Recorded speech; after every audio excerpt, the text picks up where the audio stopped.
cara não consegue entender que eu sou rubro-negro, mas sou jornalista e sou uma pessoa minimamente inteligente para entender o tamanho do Vasco, respeitar o Vasco.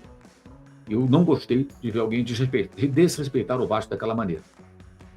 E no programa estava assim, a coisa meio na brincadeira e tudo. Eu falei, cara, isso não é assunto para brincadeira. Temos que falar sério. Isso não está certo. Né? Plantação de batata é um cacete. Essa coisa de ficar demonizando e desqualificando o trabalho do Felipe, eu acho assim, até desonesto, sabe? Acho até do ponto de vista do torcedor, eu acho até uma ingratidão. Porque o cara se dedicou, fez o melhor que ele pôde, foi muito bem, né? E convenhamos, né? Não vai ganhar tudo, acontece, teve uma dificuldade, cometeu seus erros, cometeu. Mas o Felipe é um ótimo técnico, fez um ótimo trabalho do Flamengo. Eu acho até que um dia ele vai voltar ao Flamengo mais maduro e vai ser ainda melhor, sabe? E não foi bem tratado pelo clube. A forma como ele foi dispensado foi muito sorte. O Flamengo não tem uma cara. Eu já vi o Flamengo ser campeão com times tão diferentes uns dos outros, sabe? Acho que a cara do Flamengo é a cara da vitória. Essa é a cara que a torcida quer. Um grande clube tem que ter a cara da vitória. E o Felipe tinha uma cara de Flamengo. Domínio, posse de bola, imposição, pressão alta. O torcedor quer ver isso. O Leonardo Jardim também, que é um time que finaliza, um time que define mais rápido. É um outro estilo, mas acho que todos se encaixam. O que não se encaixa com o Flamengo faz um gol, recua, jogar só em transição. Pode jogar também em transição. Pode até se retrancar. Como é que foi em situações adversas? Com um homem a menos, Flamengo e Corinthians, semifinal da Copa do Brasil em 24, em São Paulo, e Flamengo e Racing, lá em Avejaneira, no ano passado, na Libertadores. O Flamengo ficou retrancado com um homem a menos. Soube jogar. O Felipe também mostrou diversidade de jogo em alguns momentos e capacidade de sair de situações difíceis, com um homem a menos, inclusive, montando um sistema defensivo impecável. Em ambos os jogos, muito tempo com um homem a menos, o Flamengo conseguiu resistir, poucas chances concedeu aos seus adversários, por exemplo. Então, acho que todos combinam, os dois combinam. São diferentes, mas os dois combinam. O que eu não combino com o Flamengo é um jogo retrancado. Sabe o que eu não combinava com o Flamengo? Todo respeito a ele, técnico vitorioso e tal, nada contra, mas o estilo do Abel Braga, que não conseguia colocar Bruno Henrique e Arrascaeta juntos, que achava que tinha que jogar com Coelho e Arão, dois volantes, e o Jorge Jesus mostrou que não era necessário nada daquilo. Entendeu? Enfim, eu acho que aquilo não combinava. Combinou com outros clubes em outros momentos, mas com o Flamengo não. Ganhou um carioca e tal, mas não era o cara qualificado para explorar o potencial daquele elenco que estava sendo formado.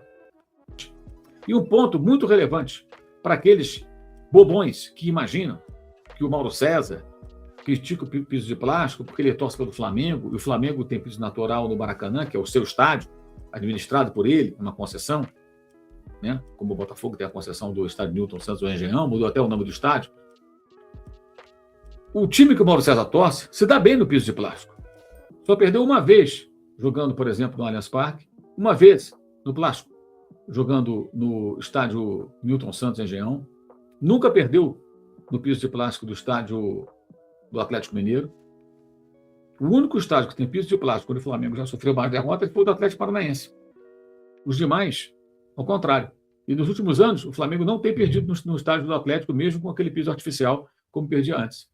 Então não é uma questão de desempenho, resultado, não tem nada a ver. É apenas o óbvio. Não se utiliza esse material em lugar nenhum do mundo e isso busca alguns benefícios que causam desequilíbrio esportivo. Aí eu sugiro que vocês leiam um ótimo texto no X do Fabrício Kika, do Mundo na Bola, com uma análise técnica sobre o assunto. Mauro, 3 jogos sem sofrer gols. É verdade, né? 3 ou 4? 3, né? Não 4. Madureira, Fluminense, Cruzeiro e agora. 4 jogos sem sofrer gols. 1 com o Felipe Luiz, 3 com o Leonardo Jardim. Aí, Márcio, você fala, o time é mais estruturado. Não dá para falar assim, né? O time do Felipe Luiz ano passado também tomava poucos gols. Tomou menos de 40 gols, acho que no ano inteiro, em cerca de 80 jogos, coisa assim. Mais da metade dos jogos. Então, vamos com calma, né? Não é que melhorou. Eu acho que ele está retomando de uma outra forma de jogar, uma solidez defensiva que o Flamengo teve no ano passado. Então, não vamos aqui ficar... Olha, não vai encontrar eco aqui essa coisa de tentar detonar o trabalho do Felipe para elogiar o do Leonardo Jardim. O Felipe é um ótimo técnico, jovem, promissor, viveu um mau momento. O Leonardo Jardim vai viver um mau momento com o Flamengo. Vocês acham que o Leonardo Jardim é perfeito? Nenhum técnico é perfeito. Vocês viram o Guardiola contra o Real Madrid? A escalação dele, a tamancada que ele tomou com 3 gols do Valverde, está virtualmente eliminado da Champions. Vai ter que escalar uma montanha. O time só tinha atacante, só tinha um volante, time todo esquisito. O Guardiola dá também as suas guardioladas. Todo técnico passa por isso. Você se lembra que no ano passado o Cruzeiro do Leonardo Jardim empatou com Lanterna, rebaixado antecipadamente o Sport dentro do Mineirão, que perdeu para o Ceará dentro do Mineirão. O Ceará foi rebaixado. Perdeu para o Santos dentro do Mineirão, e o Santos só escapou do rebaixamento no final do Campeonato Brasileiro. Então, assim, ele teve seus problemas lá. Vai ter no Flamengo em algum momento.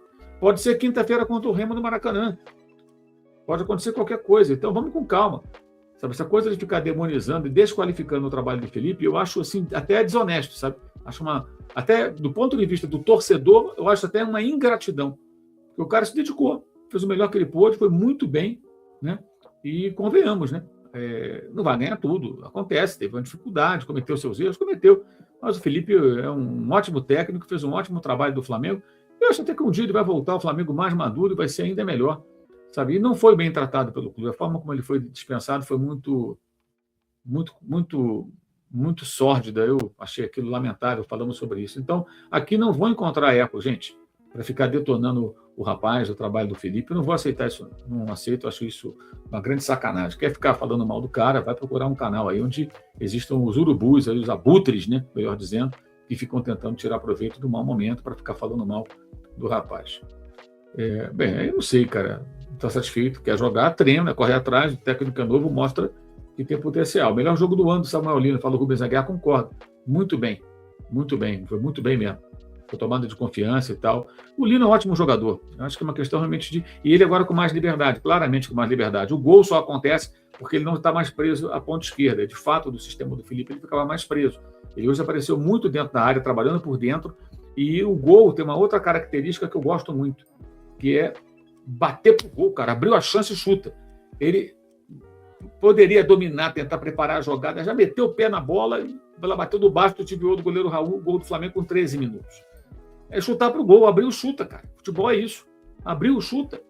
Sabe, ficar esperando o melhor momento, finalizar, e tinha, de fato, essa característica o time do Felipe. Isso aí é uma coisa evidente.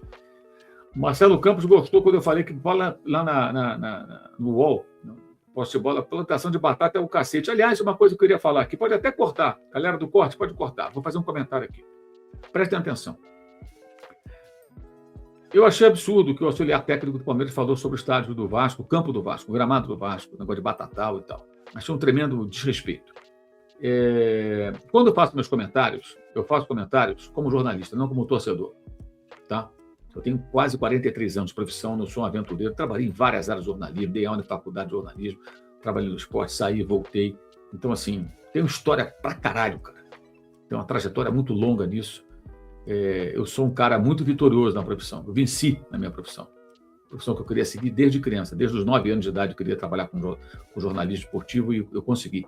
E fui além, trabalhei em outras áreas e me mostrei capaz de trabalhar em várias áreas do jornalismo. Então, quando eu comento o que eu acho certo ou errado. Muitas vezes aqui vocês ficam na bronca porque eu critico o Flamengo. Porque critico, claro, o mais importante é o meu trabalho. O meu clube de coração fica em segundo plano, senão eu ficaria na arquibancada e não aqui fazendo o meu trabalho. Tá, você vê que eu não ando aqui de camisa do Flamengo, tudo, porque respeito, por exemplo, tem São Paulino aqui na live, acabei de ler a mensagem aqui, vou ler já, que gosta do meu trabalho. Tem vascaíno que gosta do meu trabalho. Acreditem, tem sim, tem. Tem vascaínos inteligentes que entendem que eu sou Flamengo, mas não estou aqui para ficar defendendo o Flamengo. E, independentemente do clube que fosse naquele momento, eu achei aquilo muito desrespeitoso. Muito desrespeitoso. E aí os caras cortam, jogam em rede social, é impressionante. Tem torcedor do Vasco que acha que eu só falei aquilo porque a vitória do Palmeiras, do Vasco sobre o Palmeiras é boa para o Flamengo. É um nível de tolice, assim, é tão rasteiro, é tão raso, né? Eu tenho pena dessa gente. Eu tenho pena, porque como pode o sujeito achar que um comentário sobre algo que foi dito muito desrespeitoso contra o seu clube de coração não é feito de forma honesta e sincera, até do ponto de vista profissional, e sim como algo clubístico. No raciocínio torpe de um elemento desse, tudo passa pelo clubismo. Ele é incapaz de entender que eu posso ser rubro-negro desde criança, mas antes de qualquer coisa, aqui sou um jornalista que vivo futebol, amo futebol e tenho um respeito danado pelo Vasco da Gama, que para mim ainda é o grande rival do Flamengo. Tá? Os outros também são Botafogo, Fluminense, mas o Vasco, na minha opinião, é o grande rival do Flamengo. Um rival histórico do Flamengo. As duas maiores torcidas do Rio de Janeiro, as duas torcidas nacionais de clubes com sede no Rio de Janeiro, realmente nacionais, Vasco e Flamengo. Apesar de todos os momentos difíceis que o Vasco vive. Então, o cara não consegue entender que eu sou rubro-negro mas sou jornalista e sou uma pessoa minimamente inteligente para entender o tamanho do Vasco e respeitar o Vasco. Eu não gostei de ver alguém desrespeitar o Vasco daquela maneira. E no programa estava assim, a coisa meio na brincadeira e tudo. Eu falei, cara, isso não é assunto para brincadeira. Temos que falar sério. Isso não está certo. Né? Plantação de batata é o cacete, cara. E o Vasco gastou mais de R$500 milhão no novo gramado colocado em novembro de São Januário. Eu lamento que o Vasco não se manifeste oficialmente repudiando essa declaração tão infeliz, muito infeliz e desrespeitosa. E alguns, na imprensa, tentando comparar a expressão piso de plástico a essa expressão, tentando alegar que também é desrespeito. Não, peraí, uma coisa é você falar que é piso de plástico, porque a polipropileno é um dos componentes ali, tem plástico, tem material plástico.